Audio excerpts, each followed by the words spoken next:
Good morning and welcome to worship at Bart Centenary United Methodist Church in Littlestown, Pennsylvania. I'm your pastor, Tammy Blos, and I'm so glad that you came today. Our text today comes from Psalm 90, verses 1 through 12. Hear the word of the Lord. Lord, you have been our dwelling place in all generations. Before the mountains were brought forth, or ever you had formed the earth and the world, from everlasting to everlasting, you are God. You turned us back to dust and say, turn back, you mortals. For 1,000 years in your sight are like yesterday when it is past, or like a watch in the night. You sweep them away like they are a dream, like grass that is renewed in the morning. In the morning it flourishes and is renewed. In the evening it fades and withers. For we are consumed by your anger. By your wrath we are overwhelmed. You have set our iniquities before you, our secrets in the light of your countenance. For all our days pass away under your wrath. Our years come to an end like a sigh. The days of our life are 70 years, or perhaps 80 if we are strong. Even then, their span is only toil and trouble. They are soon gone, and we fly away. Who considers the power of your anger? Your wrath is as great as the fear that is due you. So teach us to count our days, that we may gain a wise heart. This is the word of the Lord. Thanks be to God. In today's installment of the good news about death, we are talking about the gift of life on earth. Our physical existence is a limited time only kind of gift. As our Christmas celebrations grow closer, our thoughts inevitably turn to shopping and baking and decorating and planning for the moments that we hope will manufacture good memories for years to come. Our calendar takes over our lives. And though it's sure to be different this year than it was last year, there is something ominous about the countdown to Christmas. It seems even before Thanksgiving arrives, we are inundated with holiday countdowns and reminded of how very little time we have to complete all of our merry-making tasks. And as stressful as it can be, knowing that we only have a certain amount of time creates a sense of urgency in what would otherwise be ordinary days. Some people, like my daughter-in-law, for example, who already has her house decorated and a present wrapping station set up in her house, find this exhilarating. Others will find that it will be more stress added to the end of a stress-filled year. And no matter where you find yourself on one of these extremes or somewhere in the middle, the countdown goes on. As I was pondering the Christmas countdown, I began to wonder what it would be like to know how many days each of us had left to walk on the earth. Some recent data suggests that the average lifespan of an American citizen is a little over 78 years, 78.56 years to be exact. Women still live longer than men, and obviously that is an average. Some of us will live well into our 90s and may even see our early 100s. Others will not live as long. But for our purposes, let's say that most of us will get 78 years and some change to walk this earth. Our psalm today even agrees with this assessment. That's around 28,647 days, which we will have to spend being alive. to spend however we wish.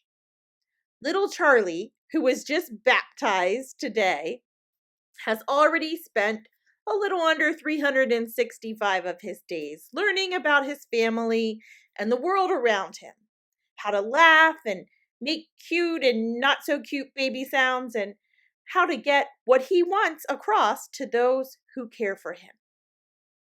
So, how have you been spending your days? Shopping? Standing in line? Waiting in traffic? Wondering why this line is called the Express Line? Hopefully, you've also been doing whatever it is that brings you a sense of fulfillment and joy. But just imagine what it would be like if we woke up each and every morning and we could see how many days we had left. What if above the mirror in your bathroom there was a big digital countdown, letting you know how many days you had to work with? Would this make you depressed or light a fire in your soul?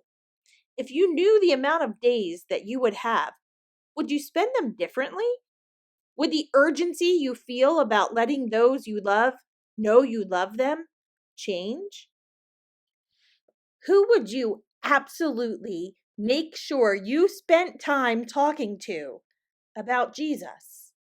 Who would be your top 10 or 5 or 3 on the list? The psalmist, who, as Miss Penny taught us in her message earlier, is traditionally understood as Moses, reflects a mood that is common to a significant portion of the Old Testament witness. Much of this would have been written before any Jewish theology had grown about a resurrection. And so it seems rather depressing at first glance, declaring human life is an insignificant second on a cosmic timeline. The deeper truth here, however, is that we, who are like dust in the wind, are precious to God. Other psalmists will ask, "What are people that you are mindful of them, God?" Or, put another way, "Don't you have better things to do than to love us?" And yet God's answer is clearly no. We are precious and worth God's love and attention.